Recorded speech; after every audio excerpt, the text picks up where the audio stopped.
Right, so I'm going to show you how to mount these camera switches depending on the style that you have. You can go for the 22mm switches, but they're only going to be a single button switch. So if you wanted to turn on the factory camera and a secondary camera, you would have to take up 2 spots. Now you couldn't do that here, but in the center console you could.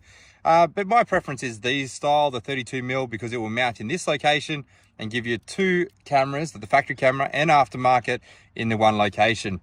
So on these Prados, this whole section is quite easy to remove. So I find it nice to actually put the non-mounting pry bar in, prop that forward. Then you can run the wires from behind the dash into this location quite easily.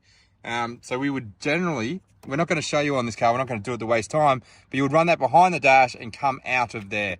From there, you can actually just pop these forward. You actually just push these little locking tabs and push it from the back and they come out. Very easy to do.